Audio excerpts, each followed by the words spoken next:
Genesis chapter 17.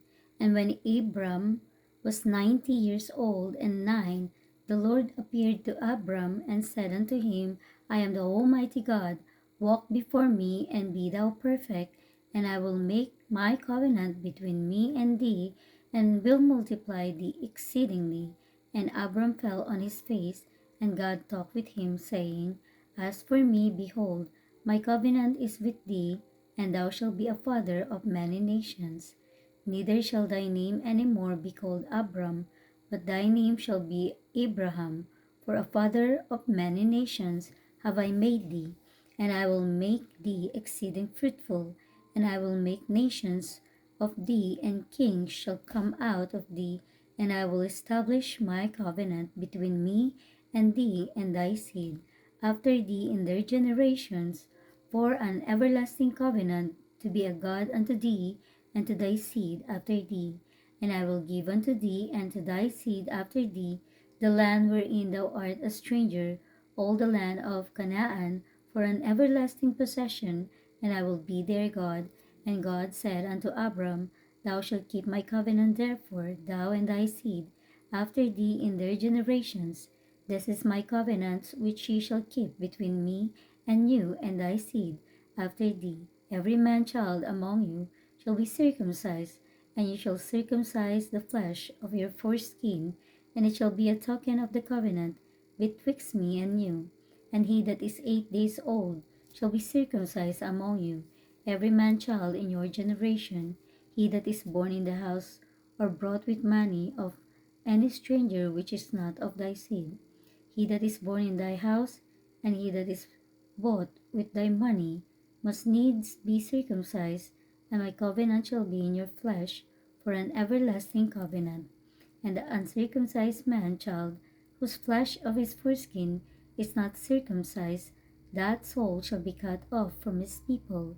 He hath broken my covenant.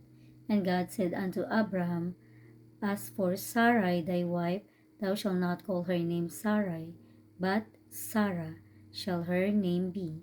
And I will bless her, and give thee a son also of her.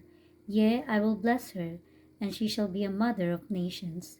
Kings of people shall be of her. Then Abraham fell upon his face and laughed, and said in his heart, Shall a child be born unto him that is 100 years old? And shall Sarah that is 90 years old bear? And Abraham said unto God, O that Ishmael might live before thee. And God said, Sarah thy wife shall bear thee a son indeed, and thou shalt call his name Isaac, and I will establish my covenant with him for an everlasting covenant, and with his seed after him. And as for Ishmael, I have heard thee. Behold, I have blessed him, and will make him fruitful, and will multiply him exceedingly. 12 princes shall he beget, and I will make him a great nation. But my covenant will I establish with Isaac, which Sarah shall bear unto thee at this set time in the next year. And he left off talking with him. And God went up from Abraham. And Abraham took Ishmael his son, and all that were born in his house, and all that were bought with his money, every male among the men of Abraham's house, and circumcised the flesh of their foreskin in the selfsame day as God had said unto him. And Abraham was 90 years old and 90 when he was circumcised in the flesh of his foreskin, 90 years old and 99. And Ishmael his son was 13 years old when he was circumcised in the flesh of his foreskin. In the selfsame day was Abraham circumcised, and Ishmael his son, and all the men of his house born in the house and bought with money of the stranger were circumcised with him.